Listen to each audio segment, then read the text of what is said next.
Hai, Assalamualaikum, salam sejahtera. Bertemu lagi kita dalam Bycam Studio, informasi bola sepak terbaik untuk anda. Jadi untuk video kali ini aku nak bercerita tentang calon-calon pemain import yang boleh dinaturalisasikan pada tahun 2021 dan juga 2022. Jadi undang-undang FIFA ada mengatakan yang apabila pemain tersebut hendak dinaturalisasikan, pemain tersebut perlulah bermain sekurang-kurangnya minimum 5 tahun berturut-turut dan juga mereka tidak boleh bermain dalam aksi kompetitif bersama skuad senior. Jadi, siapa pemain tersebut? Let's check out this video. Pertama, Litak, antara pemain import yang hangat diperkatakan pada 2-3 musim yang lepas, yang mana beliau mengatakan yang beliau mempunyai darah pertalian Malaysia daripada keluarga sebelah nenek beliau.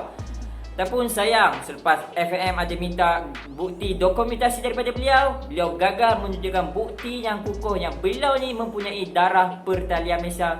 Sekaligus, beliau gagal untuk menjadi pemain kacukan Malaysia lebih awal. Namun pada tahun 2021 ni nampaknya Litak telah cukup syarat iaitu bermain 5 tahun di Liga Malaysia. Jadi Litak ni telah menempa nama di Liga Malaysia bermula pada tahun 2017 apabila beliau telah menyertai Negeri Sembilan ketika itu. Dan pada tahun 2018 beliau telah berpindah ke Terengganu sehinggalah ke 2020.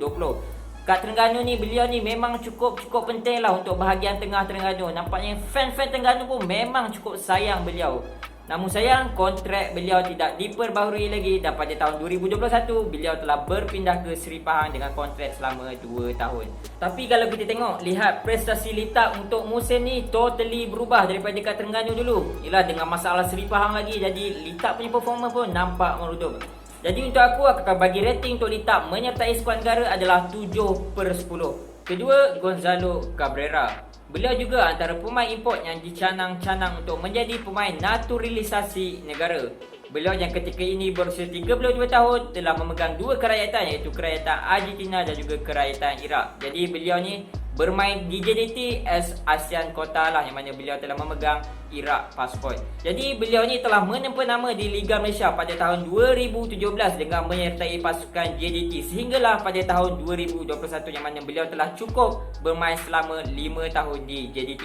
Di JDT beliau merupakan antara winger yang cukup digeruni oleh pihak lawan dengan kelajuan yang cukup laju lah. Di JDT juga beliau telah merangkul 4 piala Liga Super, 2 piala Malaysia dan juga 4 piala Subangsih dengan beliau telah menjaringkan hampir 40 gol sepanjang karier beliau di JDT. Jadi kalau kita tengok prestasi Cabrera ni dengan kelincahan beliau, dengan kepatasan beliau ni, beliau sememangnya boleh mewakili negara. Jadi rating aku untuk beliau adalah 9/10. Ketiga, Kipre Cice. Walaupun berketinggian hanya 1.72 meter, namun kelincahan beliau, ketajaman beliau di depan gol dan juga kelajuan beliau memang tak boleh disangkal lagi lah. Jadi beliau telah menempa nama di Malaysia pada tahun 2017 dengan beliau telah menyertai Terengganu pada jendela musim perpindahan kedua. Di Terengganu, beliau merasai pengalaman yang cukup manis dan pada tahun 2018 merupakan antara musim terbaik beliau apabila beliau berjaya menjaringkan 14 gol dalam satu musim. Dan pada tahun 2020 beliau telah berpindah ke pasukan Kedah sehinggalah pada tahun 2021 ni. Jadi gandingan beliau bersama Kepa Sherman di barisan hadapan Kedah sentiasa menjadi igawan ngeri buat semua pertahanan pasukan lawan. Jadi untuk rating Kipre pula aku akan bagi 8/10 untuk beliau mewakili skuad negara. Keempat, Desi Marcel. Pada awal kemunculan beliau di Liga Malaysia, nampaknya nama beliau tidaklah begitu popular. Namun pada tahun 2021 ni ia seperti memberi nafas yang baru untuk Marcel apabila nama beliau tiba-tiba meletup disebabkan prestasi beliau yang cukup memukau. Beliau ni juga digelar Kante disebabkan kelincahan beliau mengawal box to box midfielder. Jadi Marcel ni telah menyertai UiTM pada tahun 2017 dan pada tahun 2019 beliau telah berpindah ke TFC 2. And then dengan kecederaan yang menimpa Petro Shetembi pada tahun ni, ia seperti memberi sinar, memberi tuah buat Marcel untuk terus menyinar bersama skuad TFC. Jika anda masih ingat jaringan cantik beliau ketika bertemu Perak, memang lawa gol tu boh. Jadi untuk rating beliau aku akan bagi 8/10 lah. Tapi kalau kita lihat sekarang posisi midfielder bukanlah sesuatu posisi yang crucial buat skuad negara. Ramai lagi, ada Liridon, Azam, Brandon. Mungkin FAM tak berminat kot nak jadikan masa ni sebagai naturalisasi negara. Kelima, Bruno Suzuki. Bruno ni telah memulakan karier beliau bersama Lita di Negeri Sembilan pada tahun 2017. Pada awal penampilan beliau di Negeri Sembilan boleh dikatakan agak cemerlang apabila beliau telah menjaringkan 11 gol dalam 19 penampilan. Jadi selepas aksi cemerlang beliau bersama pasukan Negeri Sembilan, beliau telah berpindah ke pasukan TFC 2. Di TFC 2 ni beliau kira boleh katakan player yang penting jugalah kerana beliau ni sempat menjadi kapten beberapa kali. And then kat situ juga beliau sempat bermain untuk pasukan utama iaitu pasukan TFC. Jadi pada tahun 2021 ni beliau telah berpindah ke pasukan PDRM. Untuk rating pula aku boleh bagi 5/10 je lah untuk Bruno ni. Yelah, sekarang ni nampaknya beliau ni kurang menyengat lagi lah. Bukan macam awal-awal penampilan beliau waktu kat Negeri Sembilan lalu. Keenam, Sergio Aguero. Nama dah sama, negara asal pun dah sama. Ingatkan adik-beradik ke saudara kembar ke dengan Aguero kat Man City tu. Tapi sebenarnya bukan. Aguero kat Malaysia ni dia low profile sikit, okay?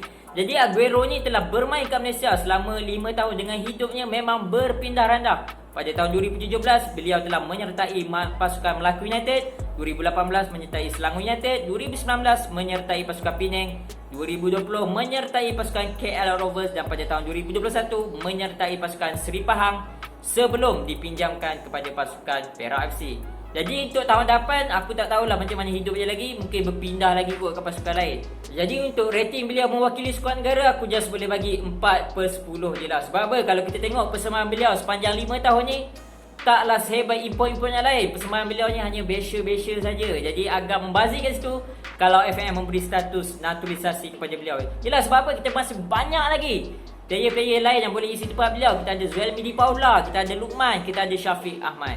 Jadi aku tak naklah negara Malaysia ni macam setengah negara ASEAN yang lain. Kau nampak je player tu boleh dinaturalisasikan, kau ambil. Tapi persembahan kualiti hampir better lagi pemain tempatan daripada mereka. Bagi aku quality is better than quantity. Kau banyak mana pun player naturalisasi tapi tak boleh deliver untuk skuad negara, memang cukup membazir. So kat situ FAM kena saring betul-betul, ambil mana yang cukup syarat, ambil yang mana cukup hebat lah orang boleh kata. Alright guys, itu adalah 6 player terawal yang aku ceritakan untuk video kali ni. Sebenarnya belum habis lagi geng. Ada 6 lagi player yang aku akan ceritakan pada next video iaitu part 2. Jadi siapa pemain tersebut, korang kena tunggu, okay, next video. Jadi itu sajalah pada aku untuk video kali ni. Assalamualaikum.